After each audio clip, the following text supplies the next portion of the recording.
হাতিয়ায় মেরামতের কাজ শুরুর ১.৫ মাসের মধ্যে খানাখন্দকে ভরে গেছে সড়কটি। ভোগান্তিতে দ্বীপের ৭.৫ লাখ মানুষ।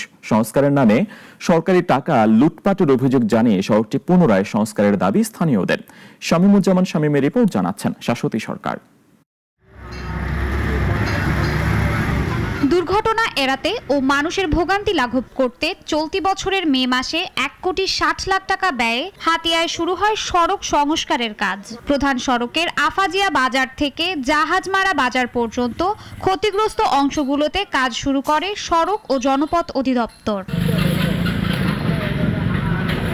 জুন মাস পর্যন্ত প্রায় ১২ কিলোমিটার সড়কে সংস্কারের কাজ শেষ করে সওজকে বুঝিয়ে দেয় ঠিকাদারি প্রতিষ্ঠান। তবে সংস্কারের স্থায়িত্ব ছিল কেবল ১ মাস।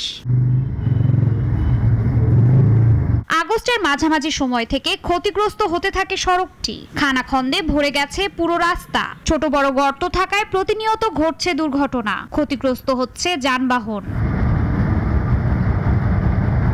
স্থানীয়দের অভিযোগ, মেরামত কাজে নিম্নমানের মালামাল ব্যবহার করায় সড়কের এই বেহাল দশা। আমাদের মাল নষ্ট হয়, গাড়ি নষ্ট, আমরা রাতে ঘুমাইতে পারি না শরীরের ব্যথা বেদনার জন্য। গাড়ি চালায় ২০০ টাকা পাইলে এটা গাড়ির কাজ করা লাইতো। পাবলিক একটু উদ্যোগ করে যায়। ছোটখাটো প্রতিনিয়ত একটা না একটা দুর্ঘটনা ঘটে। সংস্কারের যে কাজ হয়েছে তার মান একবার নিম্নতম মান হয়েছে। এ ব্যাপারে সংস্কারকারী ঠিকাদার প্রতিষ্ঠানকে পুনরায় মেরামতের নির্দেশনা দেয়া হয়েছে বলে জানায় সড়ক বিভাগ। মেরামত করে দিলে নিরাপত্তা জামানত ফেরত পাবে, নতুবা তাকে নিরাপত্তা জামানত ফেরত প্রদান করা হবে না।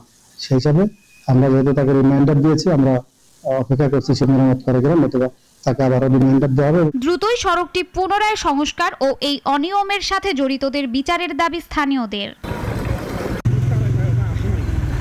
শাশ্বতী সরকার, নাগরিক।